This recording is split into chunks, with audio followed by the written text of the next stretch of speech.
Oya, oya, oya. Good morning, good evening, good afternoon, good day, good whatever time it is, whatever you are. Welcome back to Humanitarian Chronicles. This is the Dreadlock Doc, the Dreadlock Doctor, Dr. David Wasambla, coming back to complain. No, not to complain. Why? I don't complain, I whine. I come back to whine. There's a difference, I think. Coming back to whine about the humanitarian stuff we go through, the traumas, the issues we go through. This is Triggers and Traumas Part 5. Triggers and Traumas Part 5. Wait, you remember how you would see our moms, our sisters, our cousins, especially the ladies balancing stuff, or even some dudes could do it, balancing heavy things on their heads. Apparently, that was the easiest way, the best way to carry something heavy, and they'll do this, and they'll just be probably like putting a hand up as they walk, and that's they balance it until they get home. And sometimes they're going through potholes, up a hill, down a hill. And I'm just showing you my book. Yeah, so karibu sana. You are most welcome once more. Welcome again to the podcast, which, as you know, or if you're new, then I'll just give you a quick summary. The podcast is intended to highlight the plight of humanitarians, what we go through, what we find in the field, the kind of stuff that we struggle with, the traumas we go through, the pains, the fears that we have. Of course, because it is not a bed of roses. People assume it is a bed of roses, that we travel a lot and we enjoy. We do travel a lot. We do enjoy probably part of the travel, but we don't enjoy being in the field necessarily. We enjoy the work we do. We enjoy the fact that we save lives, we help people, but not necessarily the environment. Sometimes you're in a war zone like Gaza, where you have explosions, ballistic missiles basically dropping on the hour. You have tanks shooting every 30 minutes. You have gunshots from all manner of guns every minute, basically. You have a drone overhead up in the sky 24 hours, and you can always hear it buzz. You have quadcopters almost all the time. Sometimes they wake you up at 1 a.m. right out your window, and they're buzzing, and it's not a nice buzz. They're buzzing for 2-3 hours, so you can't sleep. All that kind of stuff. Or you go for an Ebola response like I did in 2014 to 2017, and you're never sure what to touch and what not to touch, what to eat, what not to eat. Did you wash that fruit well? Did you wash that fruit well enough in the chlorine solution? Did you wash that fruit well in chlorine solution, and the yuckiness of the chlorine solution taste, is it worth it? And after you eat it, the next 14 days, are you going to be alive? Stuff like that. Who did you say hi to? Who did you look at? Who looked at you badly? And there's all these stories about West Africa and witchcraft. So you're thinking, is it going to be witchcraft killing me, or is it Ebola going to kill me, or am I just going to die because, well, death. So it was crazy. I remember I also told you about one of the instances where apparently I was bewitched and I was poisoned by leaders in the church, elders or deacons or whatever it is, but the leaders in the church, just because I came in as an ordained pastor. That was Sierra Leone. You know yourselves if you're watching, and pastor, you know yourself if you're watching. After sweeping it under the carpet and making me feel like I was an idiot for probably wanting to report it. It's very sad. He didn't say it. It's not sad. It's not openly said, but it's very subtle. That those things about let us forgive what has happened to us, and we don't want to make this a big thing, because it would make the church look bad. It would make the bishop look bad. That's the problem. The problem is not because you almost died, and it's something that needs to be sorted out. Probably legally or stuff like that. No. It's about maintaining the integrity and the name of the bishop, so that he continues to look holy. The church needs to continue looking holy. Bro, they nearly killed me twice, poisoned me and bewitched me, allegedly. The bewitched part, I don't know if that works, but because of them, I whenever I see an eggshell, a piece of eggshell in an egg or close to an egg, I start shivering, because I remember having seen a piece of an eggshell in that sandwich the day that they did this to me, because it was an egg sandwich that they used to do this juju. And yeah, so for some reason, initially I thought it was maybe something in the eggshells that I was allergic to, but I've not been allergic to eggs or eggshells or whatever it is. I mean, I'm pretty sure I've been cracking a few shells in eggs when I fry them or boil, or okay, when you boil them, you can't crack a shell into them. But yeah, when I fry them or do whatever with them. So That's it. Yeah. So I was basically gaslit into not reporting. Okay, I don't maybe gaslit, or maybe I was just brainwashed. I don't know. So I didn't report it.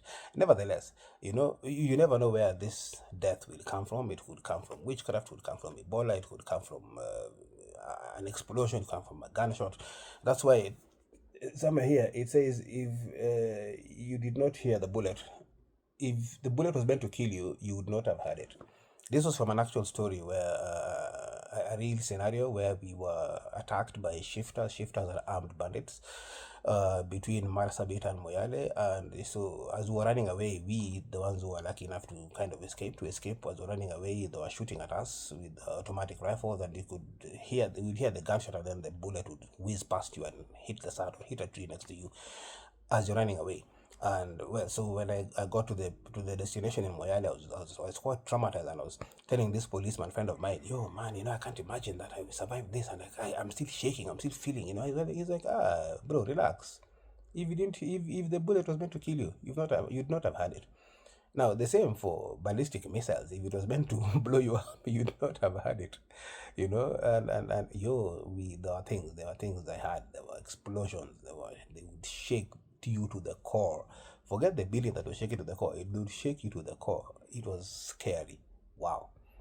Anyway, that's beside the point. The topic for today, traumas and triggers, basically is to discuss something that has been on my mind. Before I discuss what's on my mind, because, well, I don't know, a lot's on my mind. Before I discuss that, yeah, so I've been wanting for a while to get back onto the stand-up comedy scene. So yeah, it might be happening tomorrow. Tomorrow, actually, it might be happening tomorrow. If there's an update and a confirmation on that, I will let you know in one of the posts or shorts where it will be, and then yeah, you will probably come and laugh at me. As someone said, laugh at my pain, because I'll be narrating some of my stories, some of the things I've gone through, and yeah, hopefully continue highlighting some of the things that we struggle with as humanitarians, because mental health is very important, and for me, as I keep saying, that is part of my mental health, putting them into skits, into scripts, in a book like this. That's my way of venting. So I'll be venting tomorrow. I might be venting. I'll probably be venting tomorrow evening somewhere. So once we get that confirmation in place, I will share at some point on my social medias, my socials. Not my social. My socials are all dead. But yeah, I'll be sharing on my socials so that yeah, you pop in, and let's have a chat.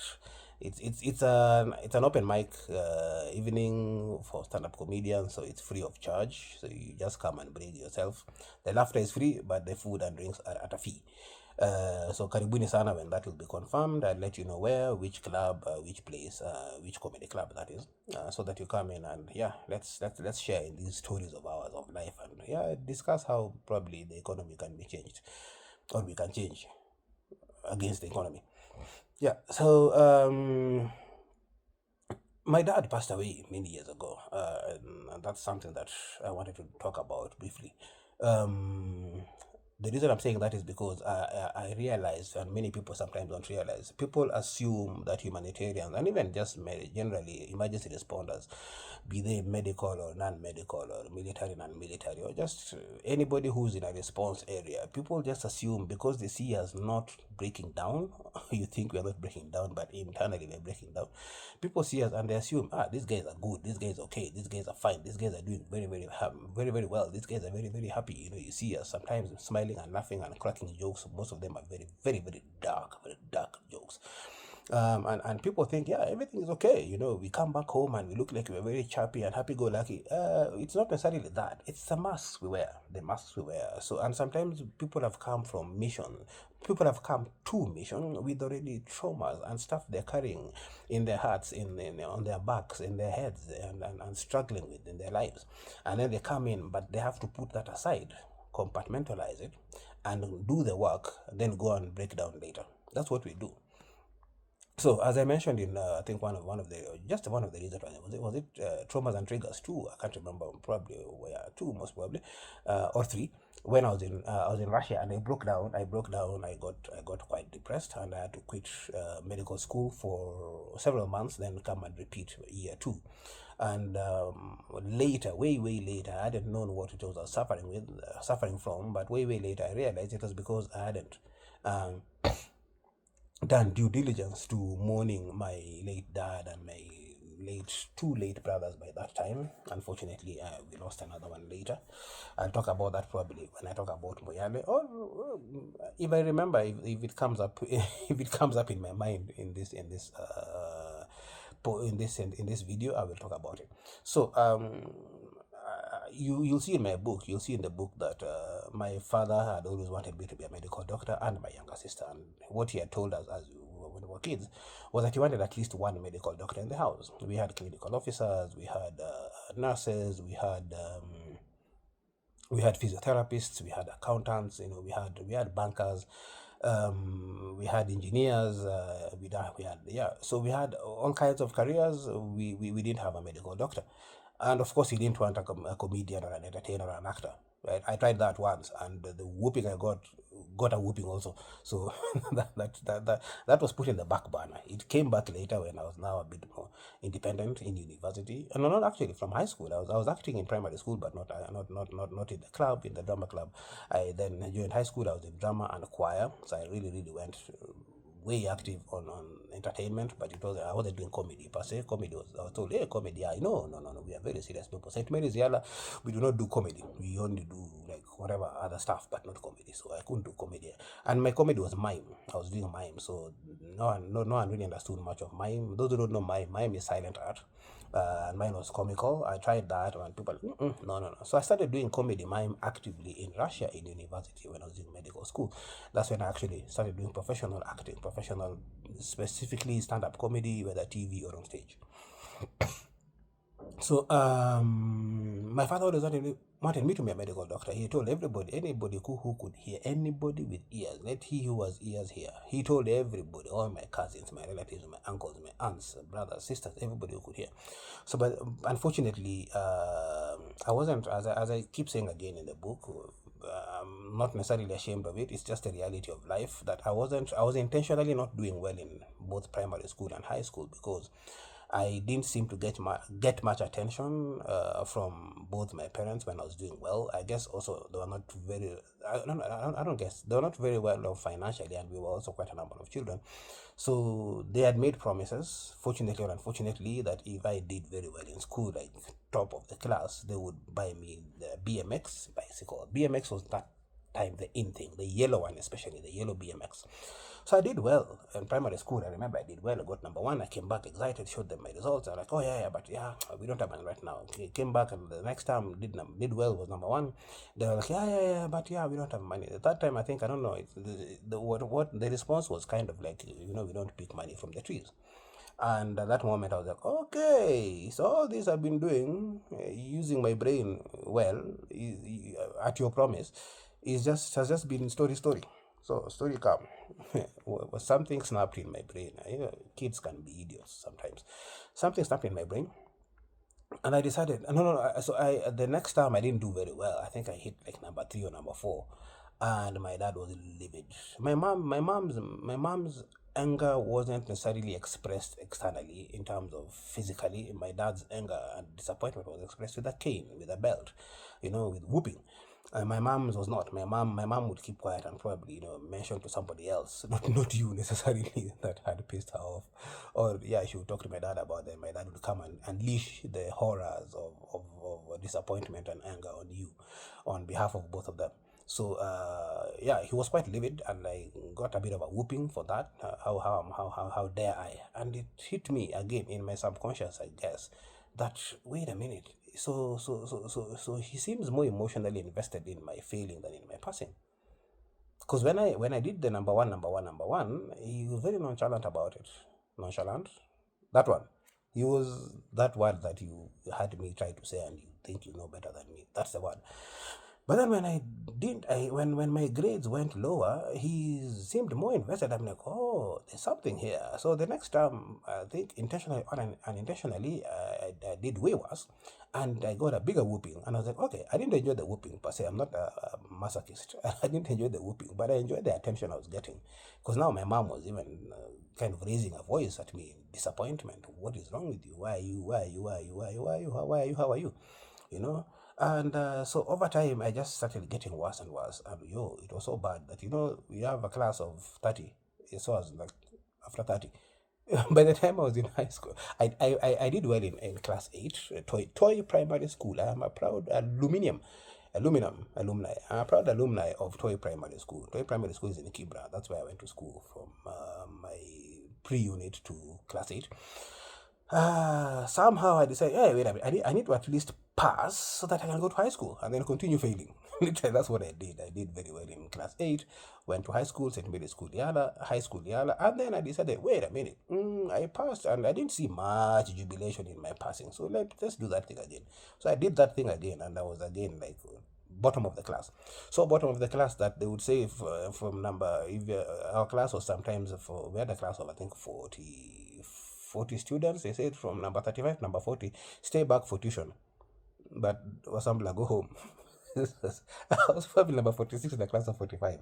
I have no idea, but it was that bad. They did like, yeah, it was okay. I was number 45 basically, but they're like, you know what? Okay, let's take from number 39 to 44 because this one, no tuition can help. Have you ever been so bad that they are like, apana, wait, this one. No, we do not. We can't. And yeah, so basically, I would. But then also I was in the drama club. So even if I was number 45, I was still represented the school. So one time I was going for nationals with the drama club. The other time I was going for nationals with the choir club. So maybe it is because of that, I'm assuming. But even when we didn't go for choir or drama at the end of the term, I was still sent home. And other guys were staying in school, struggling with preps. But then towards from second term of Form 4, when we started second term of Form 4, something clicked in me because this one time my dad used to get pissed off. I would come and I failed exams and he would whoop me Form 1, whooped me Form 2, whooped me Form 3. But then Form 3 third term, he did not do anything. No. Form 4 first term, he didn't do anything. He just looked at me and I showed him my results. I'm like, yeah, but this time I would just come and like, whoop, here I go. I did that thing again. So, sup? Are we like, are we throwing hands? Are you throwing hands on me? He didn't not throw hands, but he would get a cane and whoop the butt out of me. So I was like, yeah, so are you doing that again? I didn't say it, but I think he saw it. I kind of insinuated, I'm ready for this. Let's do this. Let's do this. He didn't. And that was it. Have you ever had a parent that was so strict that they would whoop you for anything, and then the day they don't whoop you, you get shocked? I was shocked. I was like, hey, Kwani, what did I do? Did I do it so wrong that he didn't even notice, or he didn't want to, or it was too much? So I decided, okay, yeah, that's weird. That was quite weird. So this is from 1, and he was like, he did not respond. He didn't do anything. He just said, okay. And then he put my report card on the table, and just continue doing whatever he was doing. I think he was drinking uji or something. Can't remember, porridge. So eating porridge or drinking porridge? Is drinking, is eating.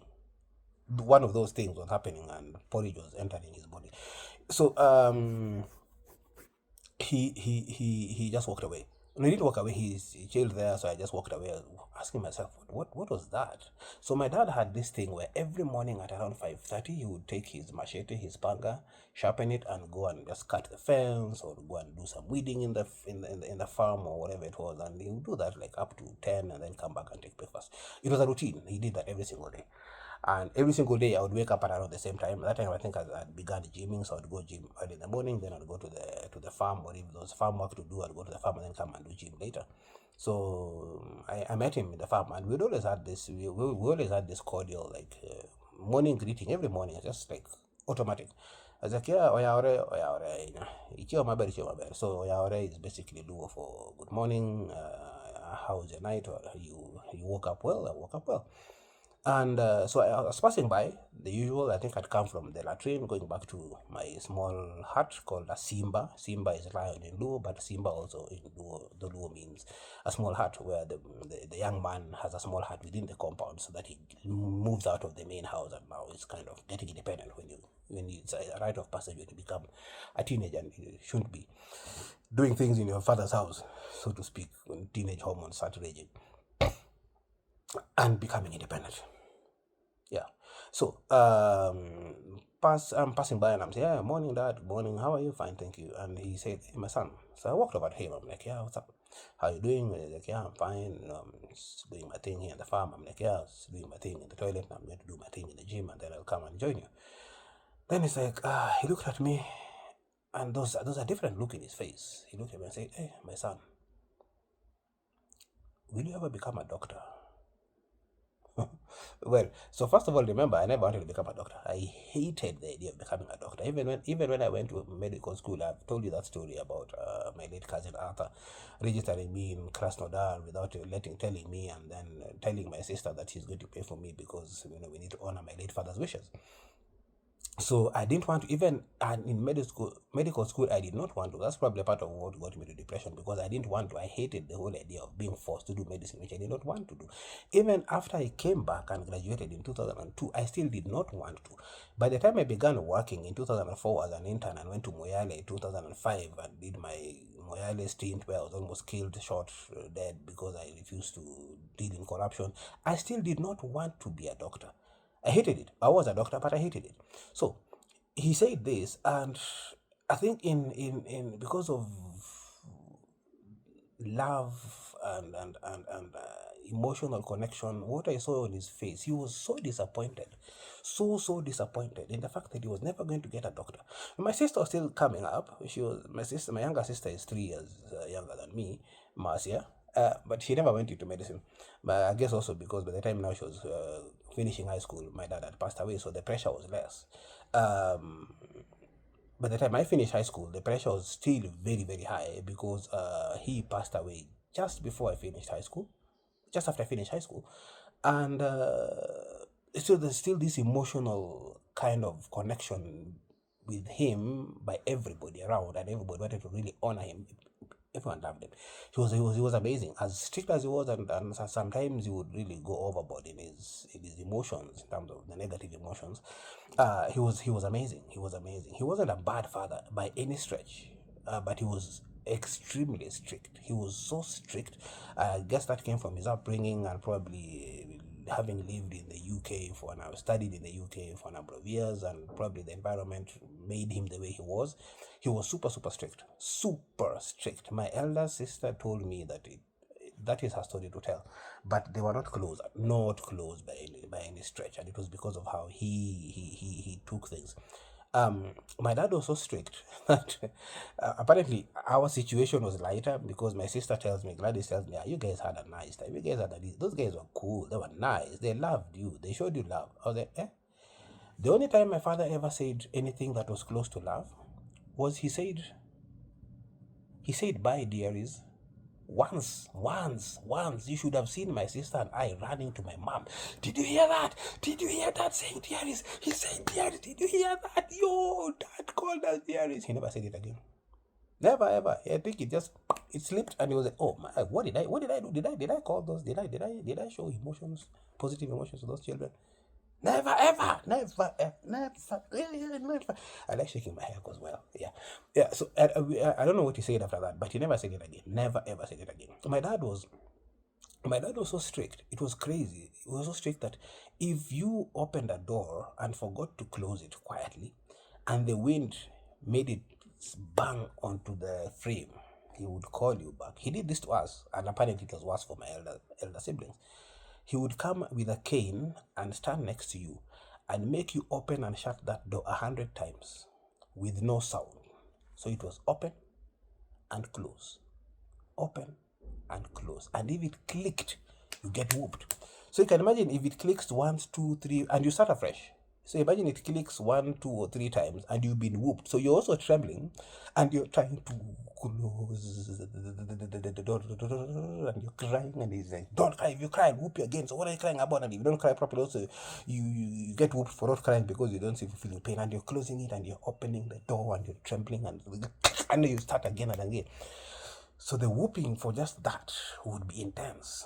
You're walking, and that's why to to this day, I grew up and I hate hearing slippers, sandals, dragging on the floor, or shoes dragging on the floor, because if you are walking in the house and your sandals dragged on the floor, and sandals, slap as you're walking, they slap as you walk, and a sandal slapped or dragged, you would be called, and you get a nice whooping for causing disruption to the peace of father or mother.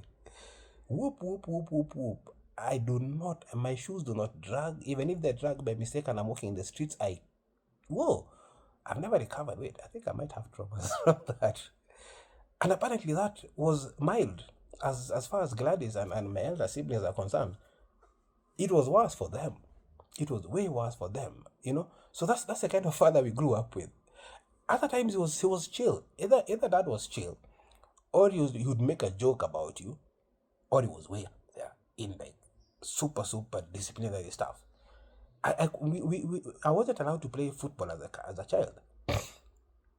We were not allowed, but I know I wasn't allowed to play football.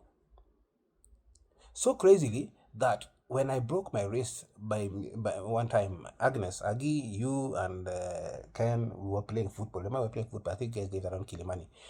So we were playing football with them on the road just in front of the house, and I fell down and broke my wrist. This wrist, even has a deformity here somewhere. I broke it again after that. Broke my wrist. I knew it was broken, but how was I going to tell my dad that I broke my wrist playing football with my cousins? When we were visiting them, it was holiday. It's not like we ran away from school. It was holiday, and we were visiting them and staying with them. So I broke my hand, and couldn't tell my dad. 3 days I was just like this. But he noticed he was a physiotherapist. He was head of physiotherapy in Kenyatta Hospital at some point. So as a physiotherapist, as a normal human being, he noticed I wasn't using my left arm. I was in pain. I didn't know what to do. I didn't know what to take. I was still probably like, I don't know, I can't remember what age I was. At probably like 10, 12. So I didn't even know about I can take paracetamol or whatever.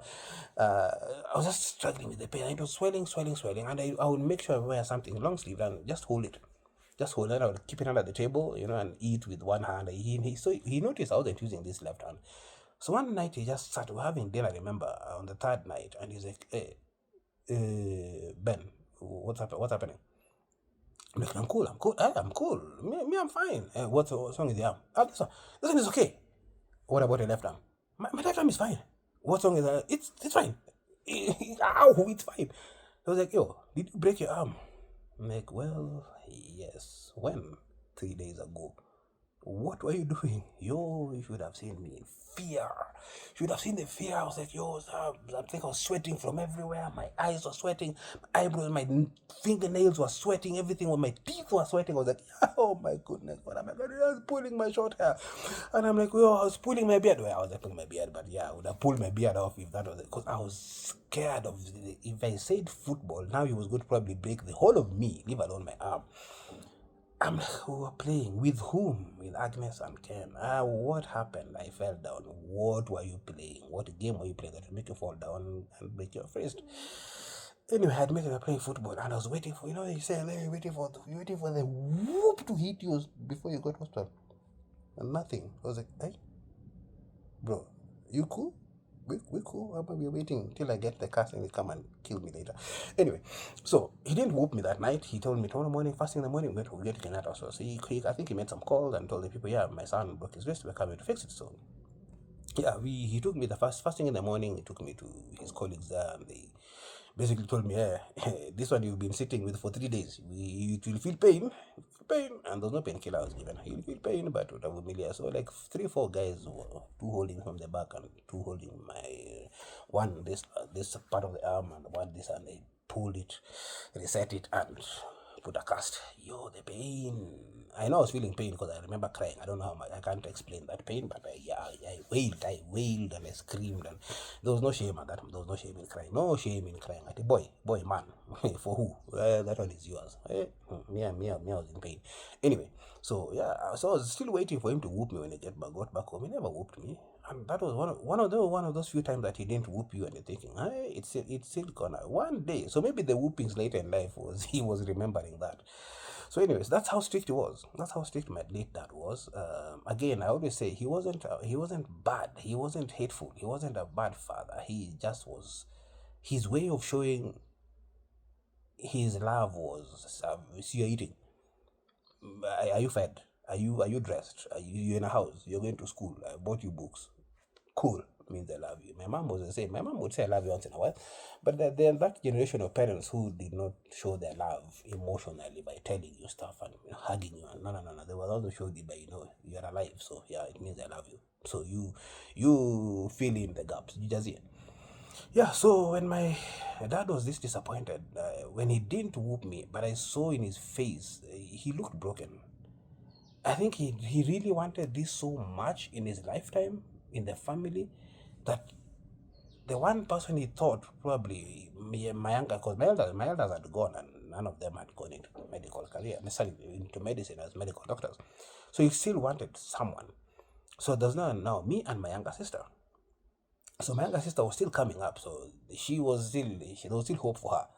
I was I was in Form 3, she was in Class 8, so there was still hope for her. She'd go to high school and probably. But mine was now, hope was dwindling because niggas been failing exams every single term. Now it's in Form 3 and nothing is happening. Form 1, I mean Form 4 now, Form 4 first term, and he's still, helping everybody in the class carry their crosses. I don't know what that means. Yeah, so I saw the disappointment and I walked away, and then he said, okay, go do your thing. So I went away and I'm walking away, and I remember distinctly that I felt something change in me. I felt something move, and I decided, you know what, I'll do whatever it takes to pass my Form 4 exams, even if it's just for him. Just for him not to look at me like that again. Just for him not to be so disappointed in me. Because I always knew he did not hate me. He just had a different way of showing what he wanted to show. A different way of showing that he wanted to see success. A different way of trying to teach me to be successful. He did not hate me. And I loved him too. So I walked back to my Simba, to my heart, did my gym thing. And gym was a big ass rock. Big rock, you just go and lift it. Shaped, I don't know, like half a samosa or something. Just go and lift, and then yeah, that was it. That was the gym we had, and then we'd made one with my late cousin, my late adopted brother Duncan. It's just a straight stick, and then put in what are they called? Paint cans with cement on both sides, and yeah, so it was very makeshift, but it worked. It worked to the point that my mom used to complain that we were too big and we were eating so much ugali, so she needed us to tone down our neck. But now we tone down with the gym. What do we do? Sorry. So anyway, went back and decided, you know what, I'll do whatever it takes, and I'll pass my exam. So second term came, and I was serious. I think I didn't even go for choir. Was it choir or drama? One of the two that is in second term. I didn't even go for that. I was like, you know what, I need to focus on my studies. So I went the extra mile. By the time we're now doing pre-mocks, I did well. I did much better. I was like, way higher than the last in the class. I was probably like mid of the class thereabouts. Overall, yeah, also I was doing quite well in the class. By the time now mocks came and exams came, I passed my exam. So unfortunately, by the time I was passing my exam, I passed my exam. I think, was my dad alive when I passed my exam? I think he was alive when I passed my exam, but then he died after the exams. 51-year-old brain seems to forget things. I need to go look at his death certificate because I don't seem to remember. It was in the book, but I also don't want to open the book and read and look for that. But anyway, he never saw me going to university. He never saw me. I remember I finished Form 4. Yeah, finished Form 4 and went to Russia. He wasn't alive already. And it broke me that in as much as I didn't like medicine, I was doing it, and I was doing it for him. That's where I wasn't doing it for me. I was doing it for him. And I wanted him to see it. I wanted him to witness that I was doing that thing that he wanted me to do. Even if I had probably planned that later when I was done, I wasn't going to pursue medicine. My wish had been that, my dad sees it. That's why you see me playing Papa Ute a lot in a lot of my videos. It kind of takes me back to that point. Wondering where my father is, my mother is, my brothers are. We are not getting emotional today. Yeah? We are not. If you hear me, you are not crying. You are the one who always cries and you make me cry.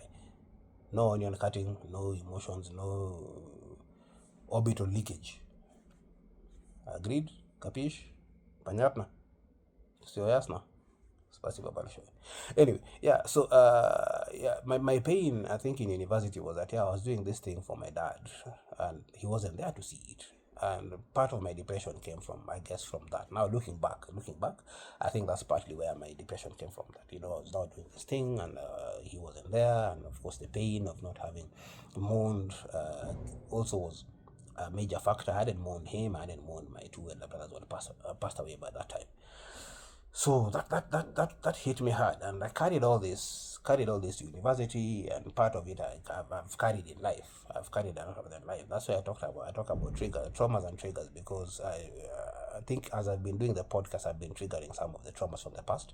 That's why you saw me crying like a baby the other day, twice or thrice or thrice. Yeah, that one. And yeah, it's painful when you're in the field, and you carry your pain and you go into the field and you have to put it aside, and life has to somehow continue. When I lost my mom later, I talked about this. When mom died in my arms, basically. After that, I had to go back to work and continue helping people, continue hearing people talking about their mothers who had passed away, continue looking at mothers who have passed away, looking at mothers who are terminal.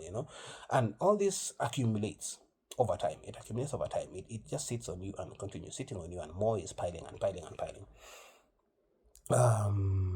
Then later in Moyale, so I went to Moyale. Remember I told you I was in Moyale? I was in Moyale from 2005, 2000, 2003. I was acting, planning for internship. 2004 went for 205.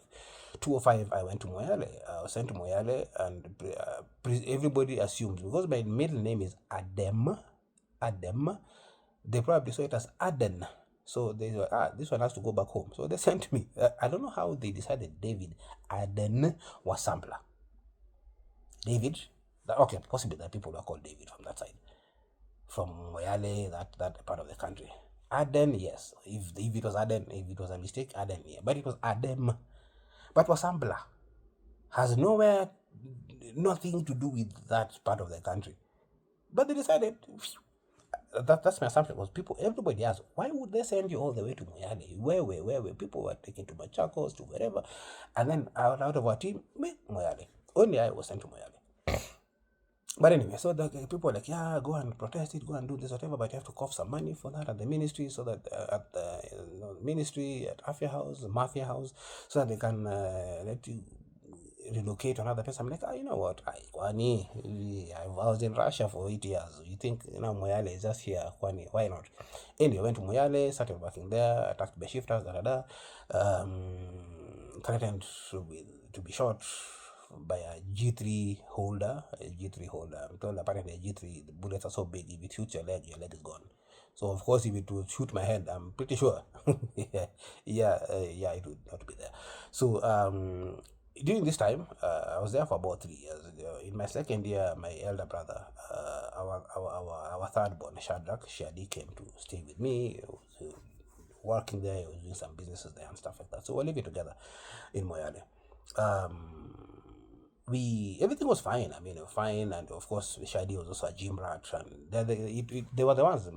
My elder brothers, Chris, the late Mike, and the late Shadi, the ones who got me kind of interested in martial arts, because they used to train in the house. They used to train at home in Nairobi. Whenever they had a chance, or I would come and join them, and throw kicks with them. I had no idea what it was, but I was throwing kicks with them, throwing hands and stuff like that when I was very small. They were way older than me, because Gladys is our fourth born. Gladys is 13 years older than me. I am 51. So you can imagine Shadi was probably 16 years older than me. Mike was older than me by probably, they're older than me, way older than me. So like, really, yeah. So Shadi was with me. So we were basically in the same house, and at some point, I traveled to Nairobi for meetings, and I think I've mentioned this in the book. Because of the distance from Moyale to Nairobi and the time it took to travel, we were just two medical doctors, Dr. Macharia and I. Dr. Macharia was the medical superintendent and the district officer in charge. District medical officer in charge, DMOH. So of course, by default, I was his deputy. So whenever he was away, then I automatically was bumped up to acting DMOH, acting district medical officer of health, and med sup. So he would be away for like 2 3 months, and then I would stay, and then we would swap, and and the away wasn't on leave. Away was now attending meetings from Embu, now going downwards. Now Embu itself, which was the provincial headquarters, there were still provinces then, provincial headquarters, would take us in a minimum of 3 days travel, 3 days, 2 nights, 2 nights, 3 days, whatever. Travel from Moyale to get to Embu, because the road then was non-existent. It was rocks and holes and craters and whatever it is you could think of that a bad road, barely passable, would look like. So from Moyale all the way to Isiolo was just that kind of road. So you are guaranteed of major punctures, tire busts, breakdowns of the car, and it's a hot place. So of course, if you train, the worst. If you train, don't even bother going, because chances are you'd get cut off by a flash flood both sides, and you get stuck there for even a week. So this one time, Dr. Masharia was back in Moyale. I was in Nairobi. I was attending some major meetings and trainings, and as I'm in the trainings, I get a call from Moyale, and I think it was Hambule who called me. Hambule was one of our senior nurses. Was it public health? Senior nurses. So Hambule called. He's like, "Hey, doc, maybe." I'm like, "Yeah, I'm good. What's up?" He's like, "Yeah." So I thought maybe something has happened. They need me to rush back to Moyale. He's like, no. Sasa unajua, your brother fell ill. Because they knew him very well. We lived in the hospital. So if for you to go out to town in Moyale town, you would have to walk through the hospital and go out. So people would see us walking in and out. They knew him. They knew he was again a very jovial guy, very social. So they knew my brother very well. And so whenever I was away, I was like, "Hey guys, take care of my brother." Like, "Yeah, cool. So chatting with him, communicating with him, they're in touch with him all the time, engaging regularly. And Hambule lived not far from. We were in the same like hospital staff quarters, so our houses were quite close to each other. So I think for 2 3 days they hadn't seen my brother, and they were wondering, "Hey, did he travel?" Sometimes he would travel very early in the morning. Like most of the buses and trucks would leave at like 5 in the morning. So if someone left at 5 in the morning, you would not see them or know they travel unless they told you that they were traveling. So they were like, "Hey, bro, did your brother travel?" I'm like, "No, he didn't travel. See, I left him there. You guys have been in touch with him." He's like, "Yeah, but we haven't seen him for like 2 3 days." I'm like, "We'll check him there." So I'd been trying to call him. He wasn't picking. So I thought that maybe power had gone off and stuff, and his phone was dead. So I thought, I know what it is. So I would be, whenever there was no power, I would check through, like I would call the landline in the hospital and check, and they're like, "Yeah, everything is cool." And probably if he was passing by, he would call back, or they would call me, and then I'd talk to him. So 3 days, I was also busy. So I didn't kind of like make much of it, because that time we even go for a week without talking. And it was nothing to worry about. So this time he hadn't been seen for 2 or 3 days, so they were worried. I'm like, "Hey guys, let's go check my place." So Hambule went and knocked the door, no response. So like, "Hey, but the door is locked." So either he was out and he had been out for 3 days, which was not possible, because again, Moyale is small. If he was anywhere, someone would have seen him. And he wasn't an alcoholic, he wasn't a drug addict, he was just, cool. So I'm like, "Hey guys, we break my door." When they called me, they're like, "Hey, we don't hear anything, we don't hear him, we don't see anything, and it's just dark, curtains are closed." I'm like, "If the curtains are drawn, it basically means he's in and he hasn't left the house." So I'm like, "Yo, can you break that door and find out? If there's no extra key, break the door, I don't care. We'll fix when I come back." So they broke the door, walked in, and found him in bed, very, very, very sick, very sick. He was barely conscious. So they called me back. I'm like, "Please to get him to the hospital. I'm on my way." So of course now, having to cancel meetings, rushing to find a truck, where is it? A truck in Isili that I could get the fastest truck back to Moyale. Those days it was either buses or trucks. Buses took a bit longer, dropping people and picking people along the way. Okay, it depended on what what was the situation. So the trucks, if they were full of goods that were being taken back, because it was mostly business items, and of course they had enough clients, because you would have the staff at the back, whatever goods were being ferried, and then people would jump over into the back. It was official transport, lorries, trucks. That was official transport. And then of course, if you had extra money, you'd sit in the cabin. So of course I had to sit in the cabin, because I was able to afford at that time, sit in the cabin with the driver and the turn boy and two other passengers. So two passengers would sit in the bed at the back, and then two of you sit in the front with the turn boy and the driver. It was quite squeezed, but yeah, that was the best transport at that time. The buses were very old and very uncomfortable, so you preferred to take a truck. Yeah.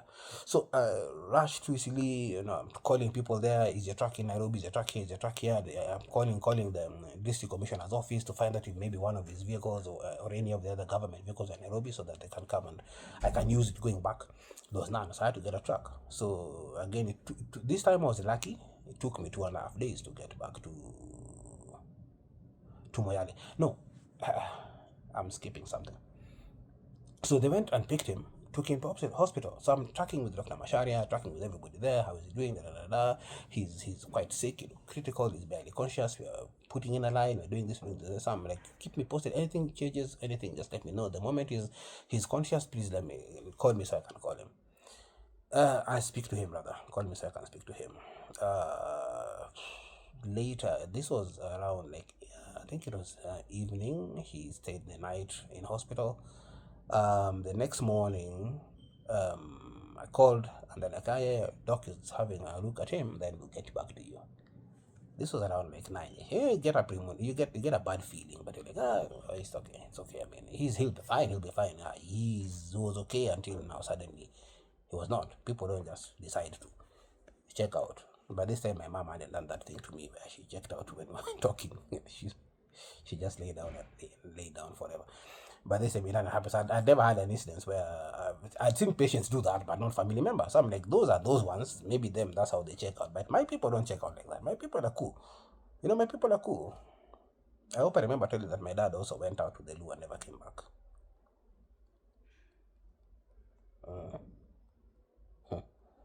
Yeah. Yeah, so, yeah.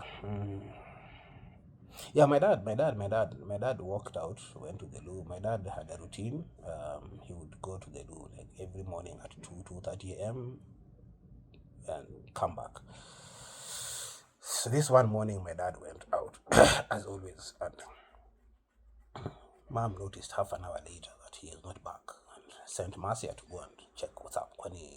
Today, is it constipation? Is it diarrhea or what? And Marcia found him collapsed outside the toilet. That's how he went. The same thing, people come and like, but I saw him yesterday, but I saw him last month. How could he just die? I'm like, bro, really? How could he just die? You saw him yesterday and you're telling the person who went and found his body. What are you trying to say? When people are grieving, stop trying to show them that you are so close to the person they're grieving more than they were close to him.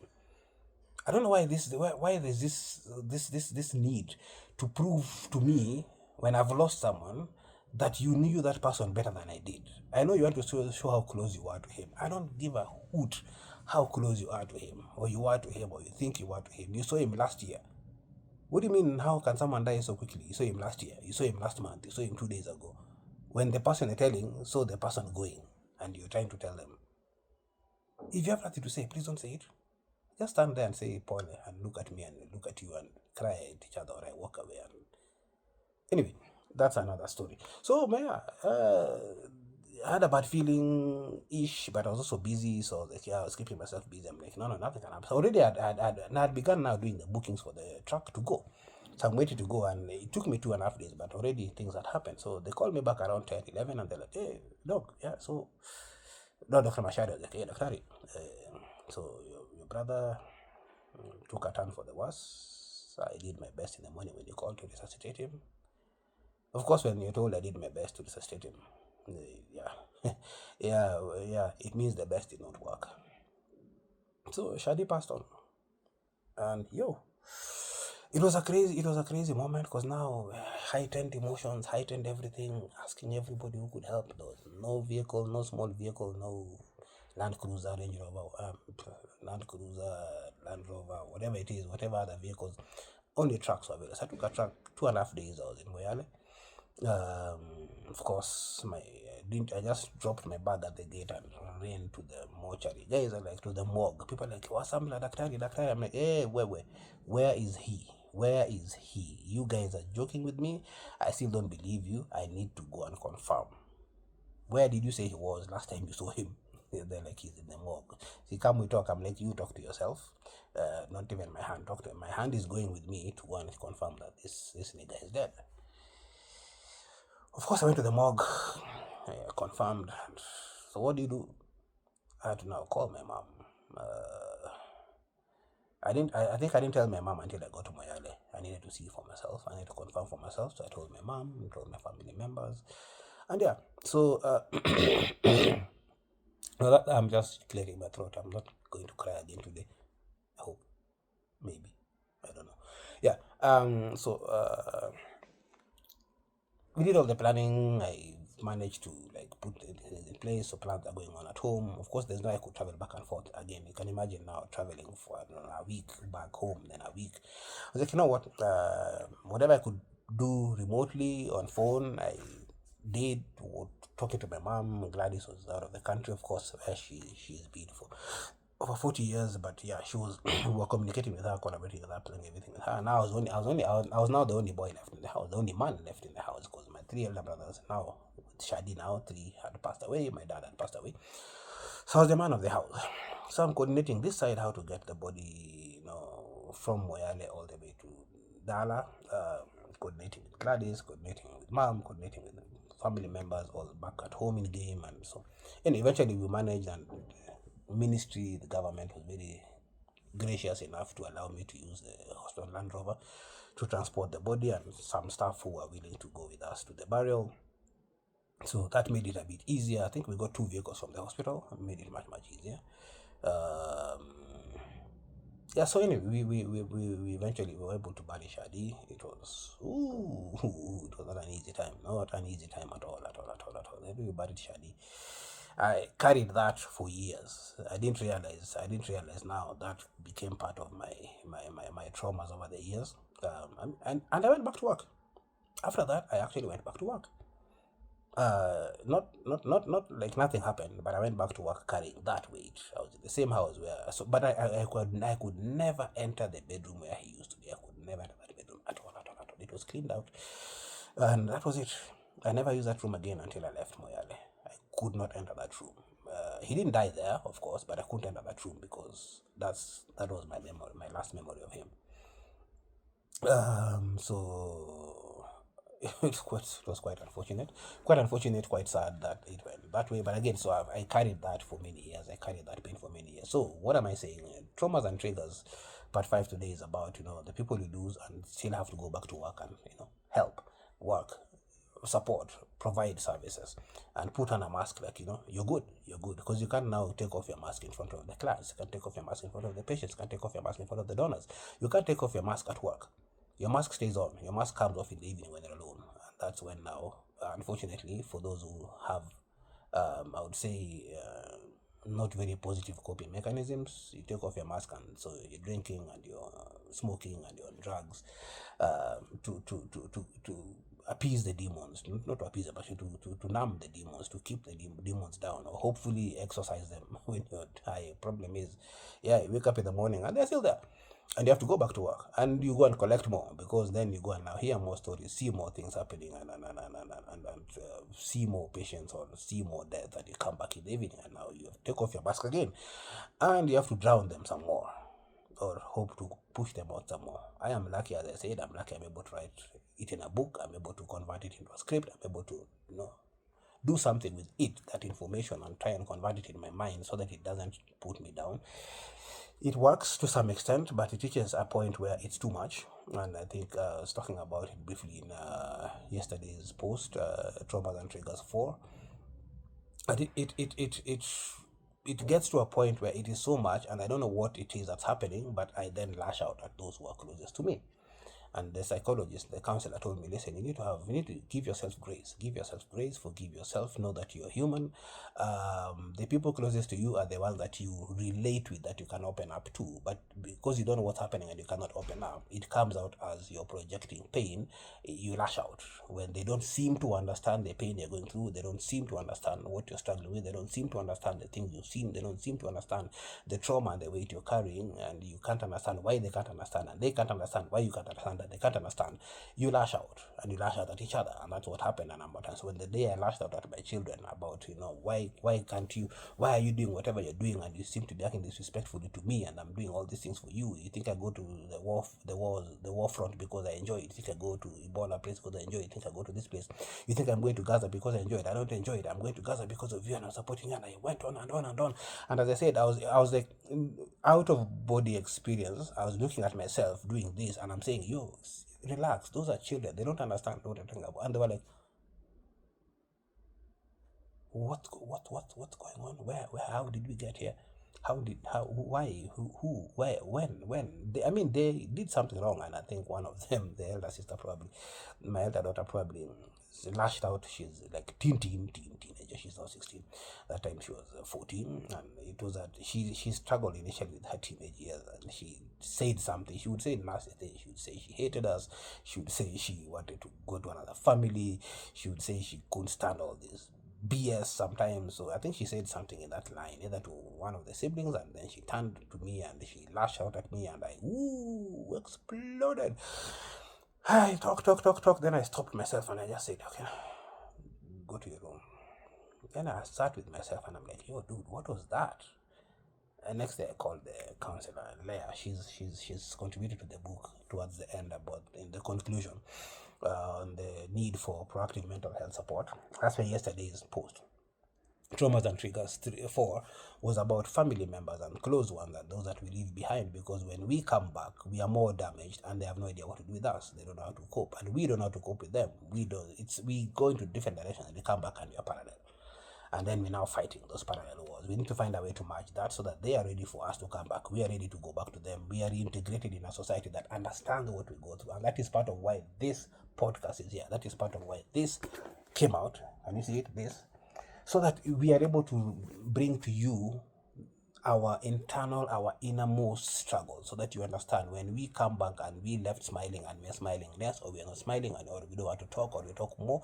It's not because we are necessarily we are necessarily cracking and going crazy cuckoos, but it's not because we don't want to be with you, or we are changing how we look at you. It's because our life, something has transformed. Every single mission we go for, every single patient we see, every single response we do, something changes, something breaks, something collapses, something transforms in us, something goes amiss, or something is added in terms of trauma, and then it projects as aloofness. Sometimes it projects as being extremely harsh. I don't know how to put it, but it changes us. Something changes in us every single time. So yeah, I talked about my father. Things happened, and I've always carried that. My brother passed away. I've always carried that. Later, my mom passed away. I've always carried that to date. That's why I think the other day I was bawling my eyes out, because I don't mourn. Unfortunately, as it is happening, I don't mourn. I don't know. That's just me. And then it catches up with me in other ways. Again, I'm lucky that I can go to the gym and push the demons out, as I say. I can write it. I can, go sit and just immerse myself in a stupid comical movie and just watch nothing and just laugh stupidly, or just watch and just have noise around me. Not everybody can do that. So we need help. We need help for our broken souls, to piece them back together and keep us sane. So yeah, if you're hearing us out there, listening to us, please, proactive mental health support is needed. We need someone to watch us, look at us, to fix us, to put us back. Again, as someone told me the other day, maybe it's going to be for me to be the change I want to see. And as I said, I'm hoping to go into a master's course to do something on mental health in emergencies, because we struggle. I still struggle. Now, I'll be honest, and I told you before, I have not been consistent. I put in my book, seek professional mental health support. Have I? Yes. How many times? Twice or thrice. Did I go back? No. Why? Telling people about having someone dig into your brain and dig into your about your pains and those things, and then the moment you start scratching those surfaces, the things start bubbling out, or start spraying out, or start exploding out, and the vulnerability is too much. I guess that's why I stopped. Well, I hope I might go back. But see, if we're doing therapy, I know I'm not paying you yet, but this is therapy for me, I think. For you, I hope. but also learning. We're learning from each other. Sometimes when I'm talking like this, I'm learning more about myself. I'm hearing myself talk because I've never said it out loudly. I've put it in a book. Not everything, and also what I'm telling you is not everything that is in the book, or vice versa. But hey, check out the book. It has more information about some of the things I tell you. And also, yeah, let's keep engaging, keep posting, keep sharing. Please comment, send me an email. Check out my link tree for my other social media handles. And yeah, let's keep on engaging, let's keep on chatting, let's keep on talking. And finally, yeah, I might be getting back onto the stand-up comedy arena tomorrow. Once it is confirmed, as I said, I'm gonna post it. As I said, yeah. So last week, 20th, I reactivated the MC part. So hopefully tomorrow I'm reactivating the stand-up comedian. So yeah, let's see how it goes. Maybe 2026 is a year of reactivation. Whatever those guys say sometimes, a year of this, year of that, year of growing tall, year of growing short, year of growing fat, or whatever it is. So yeah, maybe it is my year of reactivation. Reactivating the parts that probably became dormant over time because time wasn't available, or the situation didn't allow. Let's wait and see. Maybe we'll see a movie one time. Medical doctor by 6 a.m., humanitarian by 10 in the morning, mental health advocate by noon, stand-up comedian by 6 p.m., and what is it?